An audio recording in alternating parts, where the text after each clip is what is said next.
ہر سال 13 محرم کو صبح 8 سے لے کر دوپہر 12 تک یہ 4 گھنٹے مولا حسین بادشاہ کا حرم جو ہے وہ بند رہتا ہے۔ آئیے آپ کو یہ معلومات دیتے ہیں کہ کیوں بند رہتا ہے۔ یہ اس لیے ہے کیونکہ آج 13 محرم ہے، اور 13 محرم کو آپ سب کو پتہ ہے قبیلہ بنی اسد کی عورتیں آئیں جنہوں نے مولا حسین بادشاہ اور ان کے انصاران کے لاشوں کو دفن کیا۔ تو یہ ٹائم جو ہے، یہ 4-5 گھنٹے یہ ان عورتوں کے لیے مخصوص ہے۔ یعنی مولا حسین بادشاہ کے حرم میں صرف عورتیں داخل ہو سکتی ہیں، اور دوسرا وہ موقب کہ جو عزاداری کرنے کے لیے 13 محرم کو کربلا میں آتے ہیں، وہ ماتمی دستے، ان کے لیے مولا کا حرم کھلا ہے۔ میں آپ کو دوسری طرف بھی لے کر جاتا ہوں اور آپ کو دکھاتا ہوں کہ دوسری جانب سے بھی مولا کا حرم جو ہے اس کو بند کر دیا گیا ہے، اور بین الحرمین کی جانب سے بھی وہ بھی آپ کو دکھائیں گے۔ جیسا کہ آپ دیکھ سکتے ہیں، میں ابھی جہاں سے مومنین داخل ہوتے ہیں مولا کے حرم میں، اس جانب جا رہا ہوں آپ کو دکھانے کے لیے کہ حرم بند ہوا ہے یا نہیں ہوا۔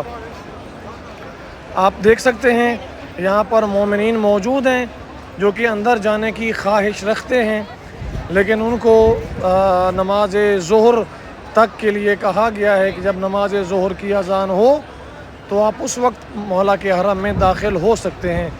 تو یہ قبیلہ بنی اسد کے لیے کیا جاتا ہے، چونکہ قبیلہ بنی اسد کی عورتیں آئی تھیں، انہوں نے، اور بچے، قبیلہ بنی اسد کے بچے بھی تھے، عورتیں بھی تھیں۔ تو آج بھی وہ قبیلہ موجود ہے، اور آج بھی اس قبیلے کی جو عورتیں ہیں وہ مولا کے حرم میں آتی ہیں، پرسہ دیتی ہیں۔ انشاءاللہ میں ویڈیو بنا رہا ہوں، وہ بھی بہت جلد اپلوڈ کی جائے گی۔ قبیلہ بنی اسد کی عورتوں کا کربلا معلیٰ میں آنا، لاشوں کو دفنانا، مولا حسین بادشاہ پر گریہ کرنا، یہ سارے مناظر انشاءاللہ آپ کو دکھائے جائیں گے۔ میں بھی آپ کو بین الحرمین والے دروازے کی جانب بھی لے کے چلتا ہوں تاکہ آپ کو دکھا سکوں کہ بین الحرمین والے دروازے سے بھی مولا کا حرم جو ہے اسے بند کیا گیا ہے۔ اور یہ اس سال نہیں ہوا، یہ ہر سال اسی طرح ہی ہوتا ہے کہ 13 محرم کو مولا کا حرم عورتوں کے لیے کھلا ہوتا ہے، مردوں کے لیے بند ہوتا ہے۔ جیسا کہ آپ دیکھ سکتے ہیں باب شہداء جو کہ بین الحرمین کی جانب کھلتا ہے، اور اس پر بھی مومنین جو ہے وہ باہر سے مولا کے حرم کی زیارت کر رہے ہیں، اندر ان کو نہیں جانے دیا جا رہا۔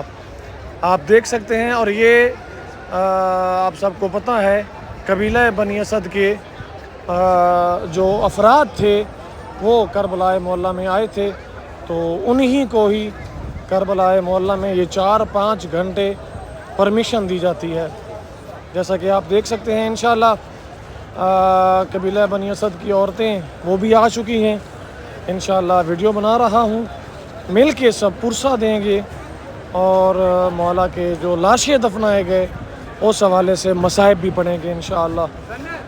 آپ میں سے جو بھی چینل پر نیا ہے لازمی انشاءاللہ سبسکرائب کرے تاکہ یہ مناظر انشاءاللہ آپ تک پہنچ سکیں۔